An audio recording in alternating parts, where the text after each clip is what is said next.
rare and balanced view on politics in today's world. Based on facts, born of rationality, common sense, and logic, providing context on today's events, this is American Perspective with Rick Thomas. Hello, everyone, and welcome to American Perspective. I am your host, Rick. No, I didn't have to think about that for a second. I don't know. Anyway, don't know why I stopped. So first of all, to everyone in the South East Florida, all the Florida locations, you guys are having some serious storms. There's a couple of tornadoes, it seems like, over there. So, yeah, I'm glad everybody is safe. We also have a storm hitting X right now. X is, I can't stream to X for whatever reason. Some hackers or something like that. I don't know if I need to get a new stream key or what the deal is, but X is out for tonight. Which, I mean, I don't know how much engagement I get over there, so who knows? But there you go. So that's what's going on throughout the world really quickly. That's the end of the show. No, I'm just kidding. I'm just kidding. Anyway. All right, let's go ahead and get things kicked off here really, really quickly. First of all, I'm just going to tell you, I'm hoping to have an announcement sometime this week. Yeah. So stay tuned for that. I'm just saying, I'm hoping to have an announcement sometime soon here. It's supposed to be sometime this week. We'll see what happens. Anyway, let me go ahead and get kicked off with Judge Wild. Judge Wild will be doing the Pledge of Allegiance for tonight. So if you are of mine, please stand, remove your hat if you're wearing one, like me, and place your hand over your heart. And join along with Judge Wild in the recitation of the Pledge of Allegiance. I pledge allegiance to the flag of the United States of America and to the republic for which it stands, one nation, under God, indivisible, with liberty and justice for all. Oh yeah, hurrah! All right. Thank you, Judge Wild, for that rendition of the pledge. Do appreciate it. If you would like to hear your rendition of the pledge played here on the program, all you need to do is record yourself performing the pledge in your style, and then take that audio or video file, whatever file you created it in, and send it off to me via email. Send it to fans, F-A-N-S, at americanperspective.online. That's fans, F-A-N-S, at americanperspective.online. And I will get you into the program, as soon as I possibly can. Sure, which usually is pretty quick, to be honest with you. And tonight's headline sponsor is theflagshirt.com. I'm wearing one of their wonderful men's cotton polo shirts right now. This one's the American flag themed one, which is absolutely perfect. It's a Monday, and they have their best sellers for spring. I'm actually eyeing a couple of these men's short sleeve, nice looking shirts here that they have on the website. But go to theflagshirt.com. Check out all of their styles, whether it's men's, women's, kids, patriotic accessories. They also have outfits that are putting also putting together packages and things like that are really kind of nice. You can give that a shot. They have some best sellers for spring up there on the website, and you can go and peruse through all of their orders. If you order 70 or all of their offerings, if you order $75 or more of their product, they will give you free shipping. But I know not everybody can do $75 or even wants to do $75. So I'm going to help you out. I'm going to help you out by getting you a special code. If you go to flagshirt.americanperspective.online, that's flagshirt.americanperspective.online, you will be presented with a coupon code that you can copy and paste into the promo box at checkout at theflagshirt.com. Once again, go to flagshirt.americanperspective.online.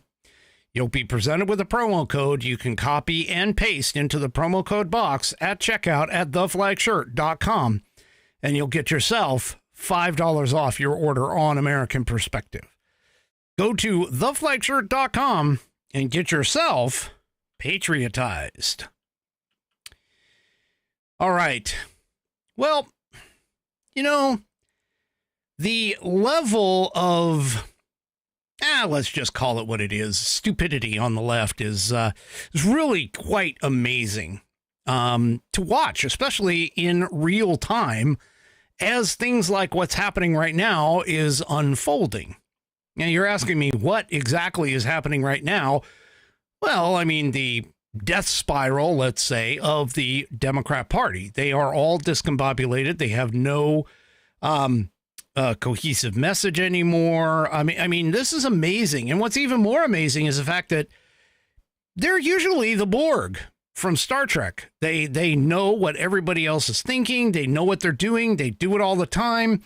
They say the exact same things, and there's still some elements of that going on right now. However, there are some cracks. Yes, there are cracks showing in the foundation. And here's one of the first ones. This is kind of interesting. You know how AOC was taking on Tom Homan and talking about illegal aliens? And I'm not talking about, aliens from space. I'm talking about illegal aliens that have crossed our border and so on and so forth, and how she was trying to make it sound like Tom Homan didn't know what he was talking about. That she tried to make it sound like Tom Homan was wrong in terms of his perception that anybody stopping them from doing the mass deportations were basically, criminals themselves. And she didn't like that one bit. Well, if this comes back as being true, I'm going to be honest with you, it just shows you how they, meaning the left, really ignores the rule of law. Let me show you here in the Daily Fetched. Insider confirms AOC manipulated federal law in order to shield an illegal campaign hire. Now, the illegal campaign hire doesn't mean that the hire was the campaign hiring them was illegal. They're talking about an illegal alien. Okay, so here in the piece, New York Democrat Representative Alexandria Ocasio-Cortez, also known as AOC, allegedly bypassed federal law to ensure that an illegal immigrant, read alien, could work for her from 2022 as the deputy communications director for her campaign. Diego de la Vega.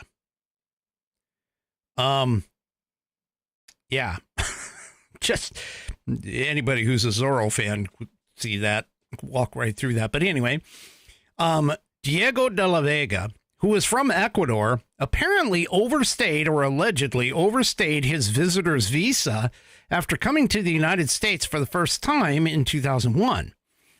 De la Vega, who enrolled in the Deferred Action for Childhood Arrivals, known as the DACA program, became politically involved when the DREAM Act failed in 2010. Now, that particular law, just as a reminder, would have granted temporary conditional residency and the right to work. It failed, of course. So he later became a communications worker for the New York State Assembly and for Make the Road New York, which, of course, advocated for illegal aliens. He also reportedly secured $2.1 billion in 2021 to pay 15,000 relief checks to illegal aliens banned from federal aid. So in 2022, AOC's re-election campaign tapped De La Vega as the deputy communications director.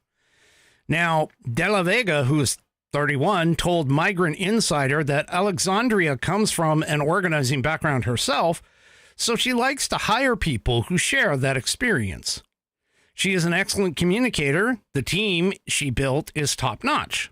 Now, Fox News noted that DACA recipients were not allowed to work for paid positions in congressional offices, meaning that De La Vega was not supposed to be taking a paycheck from AOC's office.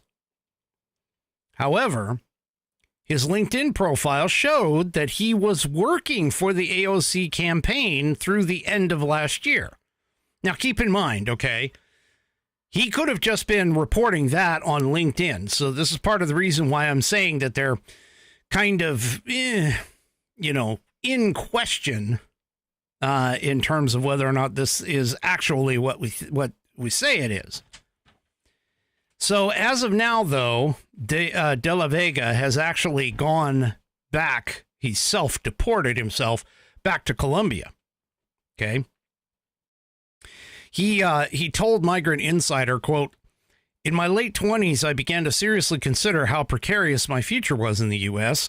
I thought about what would happen if I just left, if I went to Latin America, if I embraced my identity as a Latino instead of trying to fit the image of a picture-perfect immigrant."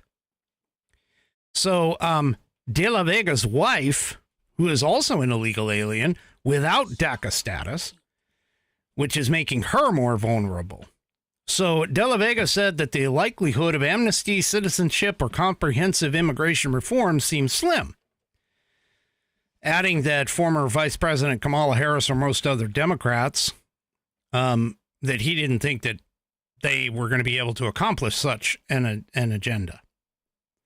So anyway, the question, it's basically boils down to this. The question is whether or not De La Vega and AOC in particular, broke the law by hiring him and paying him. Because he's not supposed to be getting paid under the DACA program. So, anyway, so the question, of course, is whether or not AOC actually sidestepped, or her campaign correctly, sidestepped immigration law to ensure that De La Vega could continue. Now, if she did, that just basically means that AOC pretty much disregards the taxpayer. And the fact that she is actually helping illegals avoid deportation, which is what that whole blow up with Tom Homan was all about. Okay. And, yeah, now you've got a really, really interesting question as to what's going on, in her office. Yeah. These Democrats are having such a hard time with this, with the new regime. I'm just telling you. Well, let's move on to our favorite, Jasmine Crockett. That's right. She is actually battling AOC, sort of, for who's going to be the face of the Democrat Party, who's going to be, as Ben Shapiro puts it, so fresh, so face for the Democrat Party. Well, Jasmine Crockett has a affectation that she has picked up. Do you remember how, Hillary Clinton did her affectation, the whole thing about the hot sauce? And then, of course, you have, Kamala Harris's affectations of picking up what she believed was a Southern accent when she was in Atlanta campaigning. Okay. Well, guess what? There's a new video that has unearthed a new clip that shows that Jasmine Crockett has decidedly attached herself with an affectation. She, the whole thing that she's been dealing with, I don't know if anybody's really listened to her. I actually made the comment on X a while ago about her learning to speak actual English if she was in a representative situation. Well, it seems to me I wasn't too far off. She actually knows how to speak English. So here, and also, too, keep in mind that the last several months, if not the last several years, she's been acting and been accused of acting more what they call ghetto because of her language variations that she kind of clearly is attempting to attach herself to a specific segment of society. Well, Colin Rugg on X has unearthed a video that shows that she's probably and more likely playing this. Let's take a listen to Jasmine Crockett speaking what would be considered her normal voice. Absolutely. First of all, it's good to see you in the new year. No one could have told me that when I went down to Austin, now it looks like a little bit over a year ago, that I would be running for Congress. It's just not what my plan was. But what I've always decided is that I would step up when there was a need. Listen, he up there, he's spewing all kinds of nonsense and bullshit. Let me just be real. And we weren't gonna sit for that shit. We wouldn't, But when she called me and said, I think it's time for me to retire, and you're the one that I believe should take my seat, I really was kind of caught off guard. I didn't anticipate that. If anyone knows anything about the Congresswoman, they know. We showed up, and if he had some sense, then maybe we would have been about that life. But y'all know he ain't got no sense. So please give some love. This took a little bit of coordinating to do, for sure. We got some cool shirts. The congressional seat is over 4 times as large as my House seat. And I was just starting to get into the rhythm of doing constituent services and things like that. We got Madam Williams, who just happens to have the honorary seat. It's not even honorary because she's holding it down, y'all. But the legend himself, John Lewis, that is the seat in which she currently serves. So she honored his legacy. This is the message that she wanted to send today. Yeah. In case you didn't catch that, that was actually a split screen of Jasmine Crockett before she actually hit Congress, apparently, and Jasmine Crockett just after the Trump addressing the joint session of Congress just last week. Really? These people are so fake. I can't even imagine. I mean, oh, wow. This would be no different than me all of a sudden picking up a Southern accent or an attempt at a Southern accent, or hey, even worse, okay? Maybe like an Irish accent or a Scottish accent or an Australian accent in order to appeal to a certain segment of my viewers. This is nuts. This is nuts. Oh, she constantly, I mean, she's like, I don't even know why we fighting with Greenland. Why are we fighting with Greenland? We fighting with Canada. I mean, we fighting with Mexico. Yeah, we in love with Putin. Yeah. I mean, honestly, it's just... These people are so freaking fake. I'm just sorry. Yeah.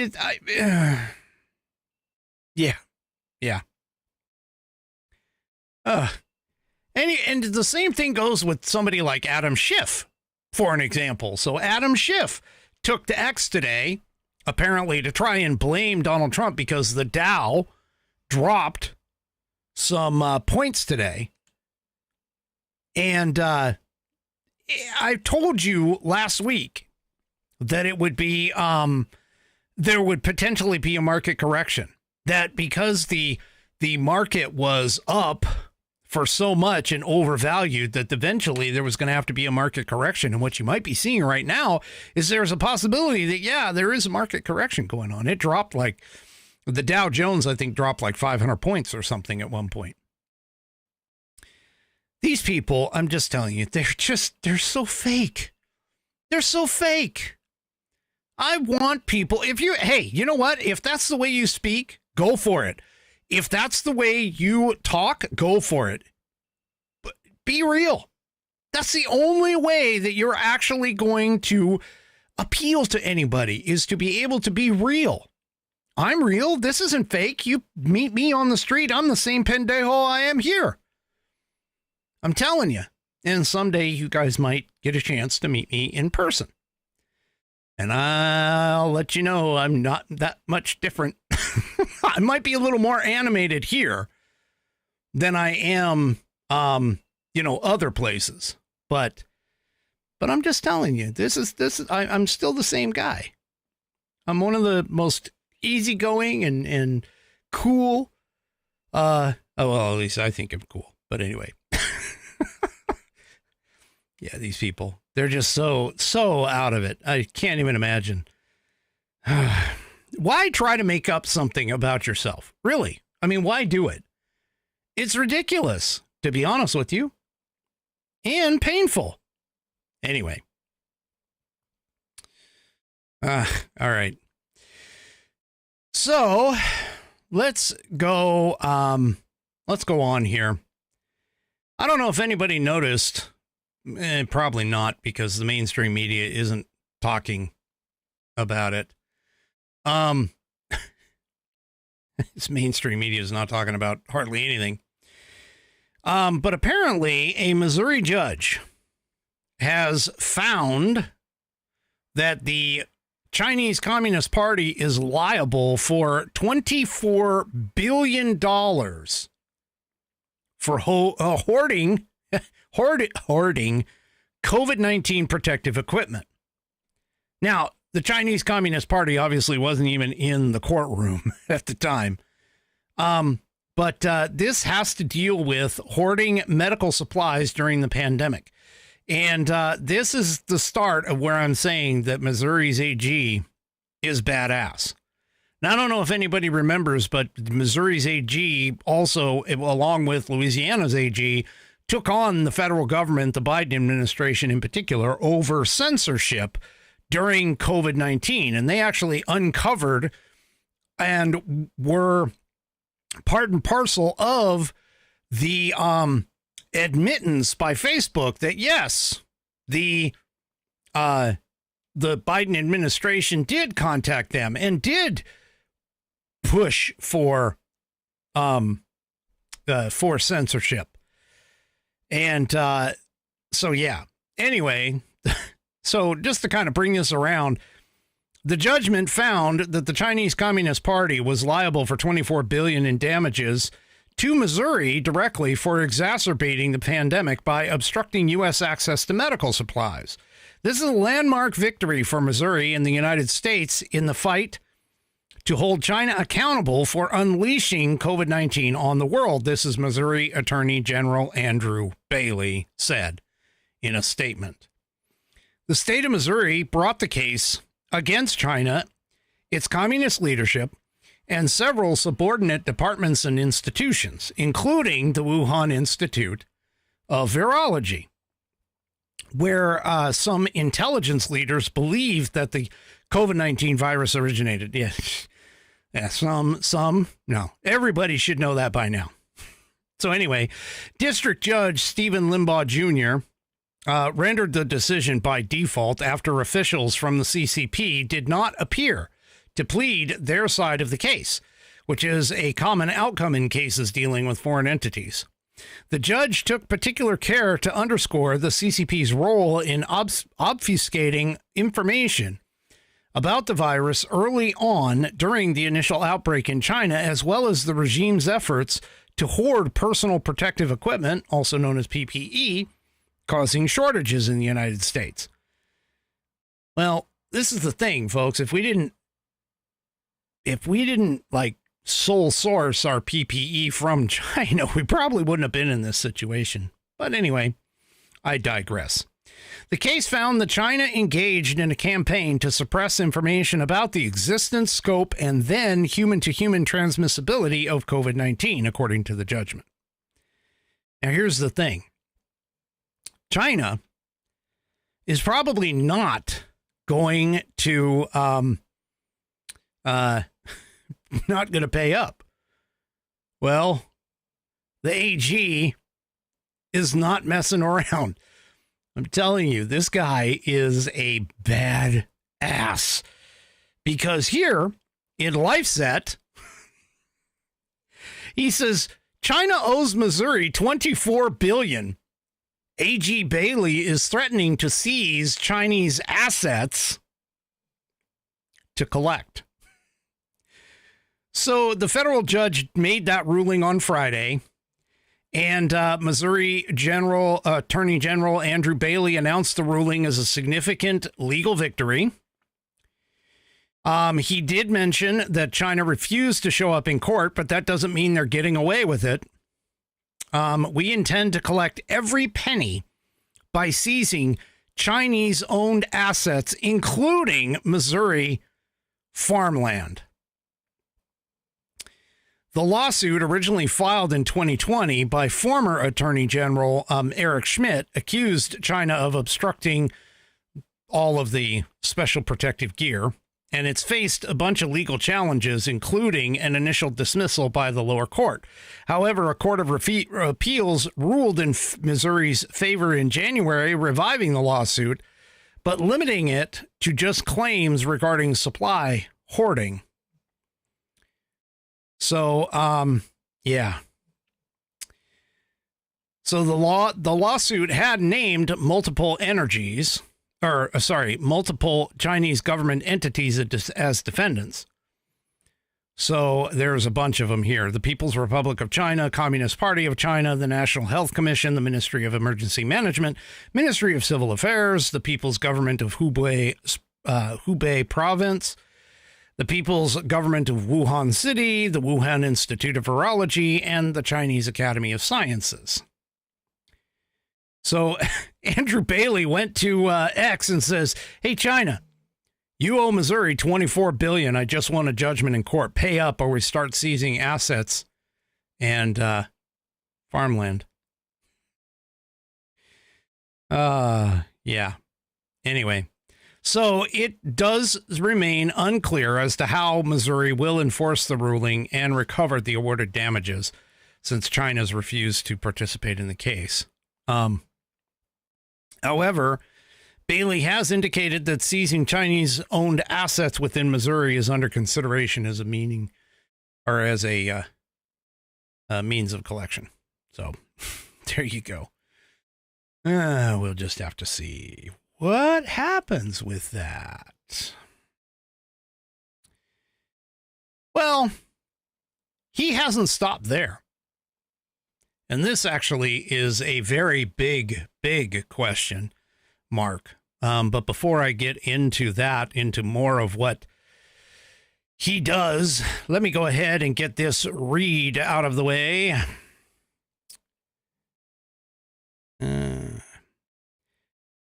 Have you heard of the recent advertising scandal? Let me break it down. CEO of Rumble, Chris Pavlovsky, recently released an email from Inspire Brands and Dunkin' Donuts. The email explicitly states the right-wing culture of Rumble is too polarizing. I remember this announcement not that long ago. In other words, Dunkin' Donuts has a problem with right-wing culture and wants nothing to do with it, or Rumble. So, here's the solution. Stop buying products that don't support you and start supporting brands that do support you. The competing coffee brand that we all need to get behind is Rumble's 1775 coffee. For a limited time, Rumble is offering to buy 2 bags of coffee and get 1 for free. So go to 1775coffee.com. That's 1775, 1775 coffee, COFFEE.com, and enter the promo code Duncan to get this limited time deal. This limited time deal is you buy 2 bags, you get 1 for free. Go to 1775coffee, all one word, .com, and enter the promo code Duncan to get in on this limited time deal. 1775coffee.com and enter promo code Duncan to get, when you buy 2 bags, to get the 3rd one for free. Or you can just hit this QR code right here and get the same thing. Anyway. All right. So the Missouri AG hasn't stopped there. Well, he's taken on China. He's taken on the former Biden administration. And now he's got some other questions. And he's actually demanding that the Department of Justice investigates Biden's executive orders, pardons, and actions. Well, here's the thing. He's not questioning the actual orders themselves, other than the signature. Now, because of this oversight, and I think it was actually the Oversight Project that kicked it off, but there was an Oversight Project post on X, and here's what it says. So whoever controlled the auto pen controlled the presidency. I'll explain what the auto pen here is in just a minute. But if you look here, the Oversight Project gathered every document that they could find with Joe Biden's signature over the course of his presidency. I almost said pregnancy. That would have been weird. Anyway, over the course of his presidency.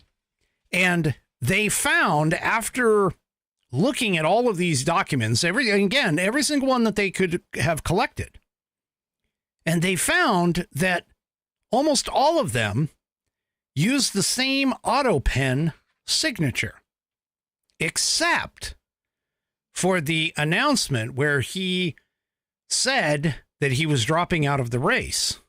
Now, here's the thing, and I'm just going to show this to you, okay? So here is the auto pen signature. I'm sorry, it's a little blurry. Oh, I apologize. It's a little blurry because of the way that that it's blowing it up. But there's the auto pen signature.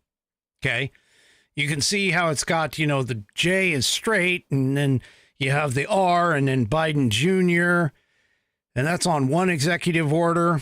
And then you have another executive order comparison down below. Let me go ahead and get to that one. My head's in the way, so let me go ahead and do that. And you can pretty much see that, yeah, these two are basically exactly alike. Okay? I mean, like, exact. So exact that, I mean, even you could potentially kind of think that these things are a forgery. Well, in a way, they sort of are. Now, for comparison, here is the one that he signed his, that he is dropping out of the race. Okay. So, yeah, there is a difference. And let's be honest, when you are signing things, especially if you're signing a lot of things, your signature does change over time. Changes all over a lot. And so for him to be able to sign exactly the same is kind of questionable. But here's the thing. There is this thing known as the auto pen. And what the auto pen basically is it's a machine that essentially can match through mechanical movement. And this is different than just, like signing your signature, scanning it in and having it as an electronic format, or God forbid you ever use one of those electronic pads. I can never get those things. I try to sign on those things and I can never get them to look like my actual signature. Okay. Even though my actual signature is really pretty crappy. But even then I can't, when you go to do those electronic signings, I can never get them right. And God forbid if anybody wanted me to sign with like a mouse pad. Yeah. Anyway,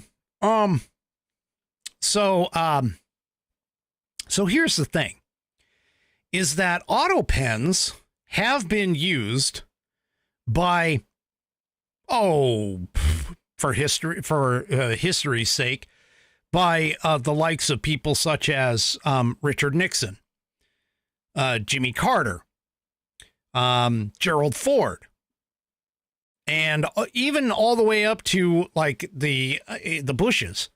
There was one Bush, and I can't remember which Bush, but there was one Bush, one of the two Bushes, that had a problem with the auto pen signature. And I can tell you, too, that because of the number of times, that these people actually have to sign, because if you think about it, almost every single executive order, almost every single bill that becomes law that comes across the president's desk has to be signed. There's a lot of things that these people are supposed to sign, and they're not always available to sign it. Nobody's ever really questioned that. Except now we have a cognitively impaired former president who has demonstrated on multiple occasions that he sometimes didn't even know where he was or what he was supposed to do. And there's been some question with regard to some people, especially, for an example, Mike Johnson, the Speaker of the House, that he specifically asked the president if the president signed an executive order stopping the export of LNG, liquefied natural gas, which directly affected Mike Johnson's constituents. And the president claimed vehemently, in fact, that he did no such thing, that he didn't sign that executive order. And so this Missouri AG is starting to question, first of all, whether or not Joe Biden was aware of what was being signed, and is bringing into questioning as to whether or not, if he, meaning the president, was not physically there and present when the auto pen was signing the document, whether or not that means that the signing is legal, or even better yet, constitutional. Now, this isn't the first time that this has been questioned, by the way. This isn't the first time. And there is a paper that was written by Syracuse, or I should say, who is it by? By Terry Turnspede from the Syracuse University College of Law. Here it is. And he basically brings up and makes a pretty compelling argument, I'll be honest with you, brings up the comment about the president and the auto pen, and pretty much says that it is unconstitutional for someone or something to sign a bill outside of the president's presence. Now, the way the auto pen traditionally has worked is that the auto pen, is signing, and whenever the auto pen is used to sign the president's signature, or actually any signature, in order to make it valid and authentic, that person and the auto pen have to be in the same room. They have to be present in order for this to happen. Okay. Now, presidents have used the auto pen quite often. I mean, I received in elementary school, I received a form letter from the great Ronald Reagan, and his signature was the auto pen. It's just guaranteed. Okay. But this, if this even comes into play, think about this. If they auto-penned the pardons that were pushed, like the Hunter Biden pardon, and they determined that the auto pen being used outside of the president's presence, provided they can prove it, as being unconstitutional for him to use to sign legal documents, then that means that all of those pardons that he signed are no longer valid. That also means that all of these other documents and executive orders that he signed would no longer be valid. So a lot depends upon whether or not this is a valid scenario. Now, this document, or this paper that I pointed out to, okay, shows and explains this entire thing.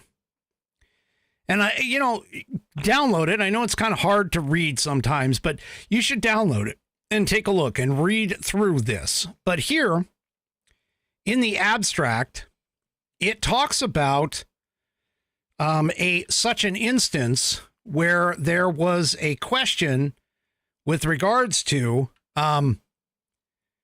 the auto signing. And this was back during Obama's term.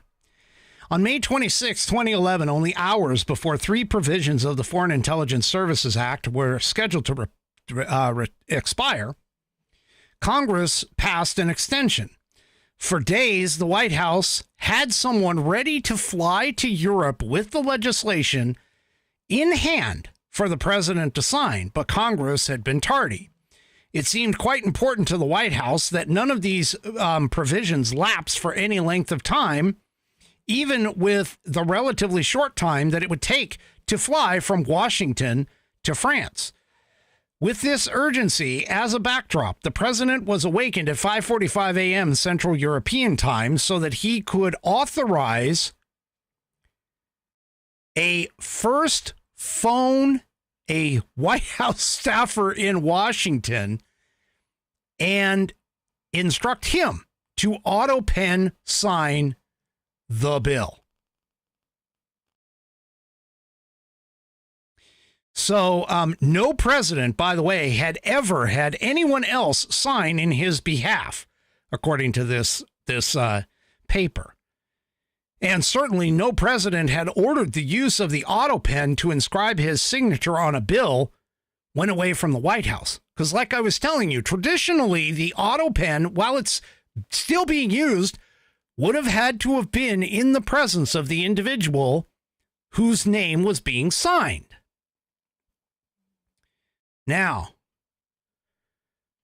the paper here goes into some of the significance of the Constitutional Convention and how they went through historical records, how the conventioners went through several iterations of what was to eventually become the three branches of government: the executive, the judicial, and the legislative.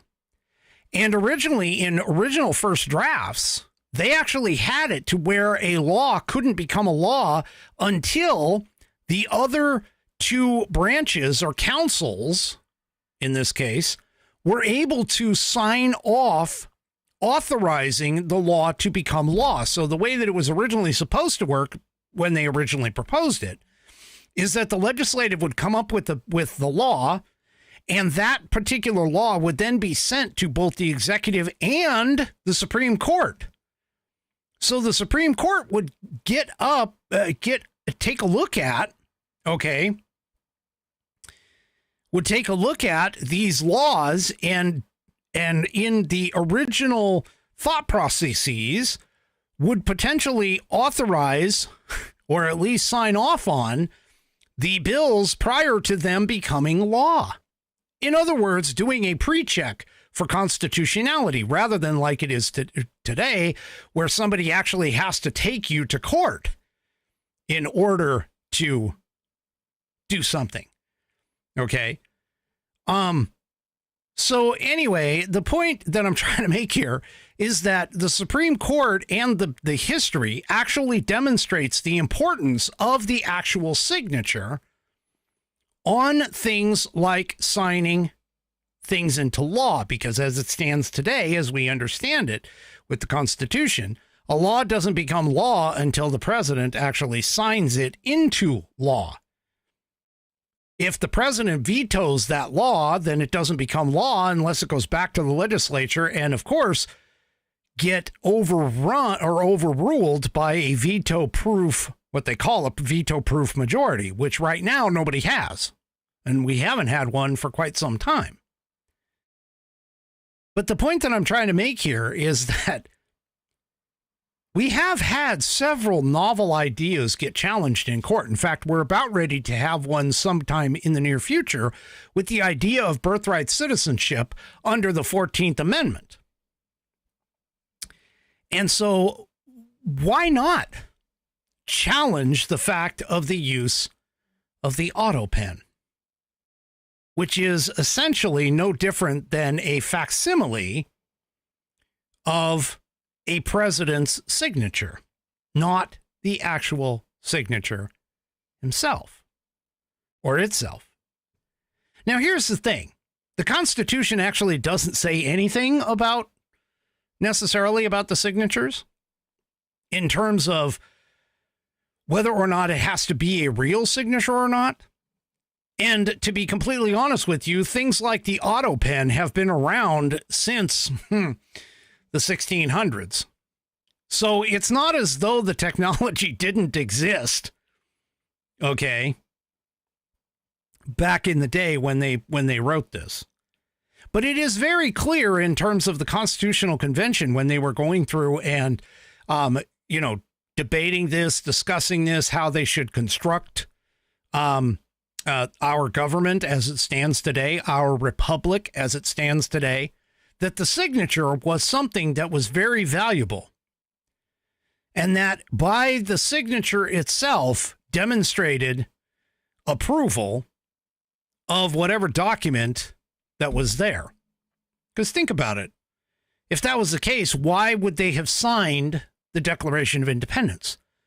Why would they have bothered to have all of those people sign it rather than just sign it as American colonists or something generic? But no, they had every single individual go and sign the Declaration of Independence. So this is a very interesting case. And this was an interesting paper to kind of read as well in order to sort of see where things have gone. And the Supreme Court, it actually cites a couple of Supreme Court cases where they tend to agree with the idea that the signature needs to be valid. But there's never been one that has ever questioned the use of the auto pen. There has never been one that questioned or has questioned the validity of the use of the auto pen. And as I just pointed out to you, it wasn't up until 2011 that the auto pen actually was used to sign a document outside of the president's presence. I'm going to be interested to see where this Missouri AG goes with this.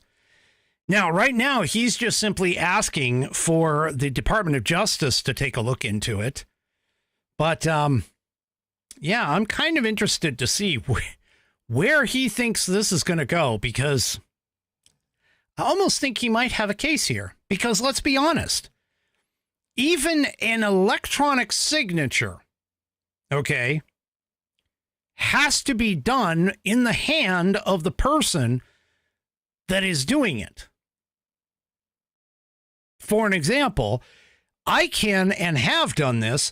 I have been able to electronically sign documents for loans on my house, but I can't just cut and copy and paste a digital signature that I may have on file. They provide you a field where you have to go and sign using a mouse, which is where I was telling you I can never get it to look right. So there is some precedent here for the legal profession, the legal arena, to discuss whether or not the auto pen is a legal means by which, without the presence of the person who would normally be doing the signature, because again, historically, that's how it's been worked. The thing of the auto pen, whether or not the auto pen actually is a legal way to sign these very important documents. Yeah, it's a very good question. All right. I have, I have a new spot for you here as we close out. So this one here is 5G free. So I want to talk about the things that people are afraid to say out loud. Who is in control of America's nukes? Well, it's no longer Biden. Meanwhile, we have Russian ships off the coast of Florida. Well, we did. And full-blown wars in Ukraine and Israel. The world is at its most unstable point since World War II. And with nuclear weapons, the stakes are 10 times higher.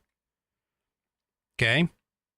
So how do people like you and I stay safe? Well, every prepper needs to have a Radio Guard ACE, the only FDA-approved drug to treat radioactive fallout. Only the feds have had it until now. That's why Rumble has partnered with 5G Free. No, this isn't like the cellular phone company. This is the only company in the world that has a supply of Radio Guard ACE and has the ability to prescribe it prophylactically, meaning preventative measure ahead of time. Get their radiation emergency kit with Radio Guard ACE, potassium iodide, Zofran, and a Geiger counter. There's simply no other tool in your arsenal to protect against a radioactive threat. Go to 5gfree.com. That's 5G-free. That's 5, number 5, the letter G, free.com. Use promo code STUDIO to save 15% and get your radiation kit now. That's 5, the letter G, the number 5, the letter G, free.com. Use promo code STUDIO to save 15% and get your radiation kit right now. Once again, go to the number 5, gfree.com and use the promo code STUDIO, STUDIO, to save 15% and get your radiation kit now. All right. One last thing that I want to talk about. So, do you remember the other night when Donald Trump gave his speech and he stood up and called Elizabeth Warren Pocahontas? Do you remember that? Oh, like I said, you got to love the Dems. You really do. Here in Breitbart, Jamie Raskin, Trump should be censured for racial Pocahontas slur. Really? Racial. Okay. Representative Jamie Raskin said yesterday on MSNBC's or MSLSD, if you listen to Mark Levin, Velshi that President Donald Trump should be censured for calling Senator Elizabeth Warren Pocahontas during his address to Congress. Raskin said, quote, "It's a fair criticism, you know. We've stayed overwhelmingly unified through this. I think it's a valid critique that we did not have one single strategic plan going into the Donald Trump address on that night, whether it was a boycott, walkout, sign waving, heckling, interruption, which is what Marjorie Taylor Greene repeatedly did to Joe Biden. Of course, Biden dealt with that like a man and just responded to it. Donald Trump couldn't handle it because he doesn't have the verbal dexterity to respond, and so they had to have Al Green removed." Really? He continues and says, "And really, if we were censuring anybody, it should have been Donald Trump, who I don't think had been back to our chamber since he incited a violent insurrection against us." Okay, once again, if you actually think that January 6th is a freaking insurrection, I'm sorry, you're a friggin' moron, okay? There was no insurrection there. The Capitol Police fired gas and rubber bullets into the crowd to get things started. They've got video evidence of this. It's all across the board. You know, Nancy Pelosi didn't order in or didn't prepare properly. She admitted that on video. Yeah, it wasn't an insurrection. Not even one person was charged with insurrection, by the way. Anyway, moving on.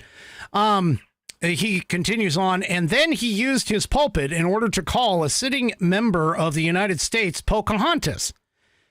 Well, Jamie, of course he did. Because she claimed, and I have an image of the card to prove it, she claimed that she was a Native American, a member of a Native American tribe, in order to get ahead, in order to gain the positions that she has. She got a foothold by acting as though she were Native American. Then she had to go and do some DNA test because, let's face it, she's a moron, and found out that she is like 1 in 1,024th Native American, meaning there's not even enough there that the government even recognizes as being Native American.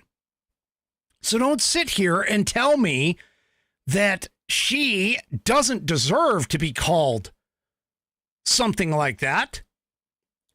I call her Pocahontas all the time because she's a fake Native American. Anyway. He continued on, by the way, and he says, "So I think a racial and ethnic slur from the president was far greater insult to the dignity and decorum of our chamber." Really? Other than the fact that you guys didn't stand up and like clap or, you know, do anything other than for Ukraine? Yeah,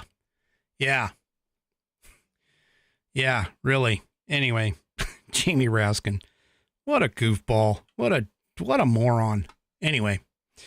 All right, folks, that is about it for me for this evening. Do me a favor, if you haven't already, head on over to rumble.com, get yourself an account. It is free.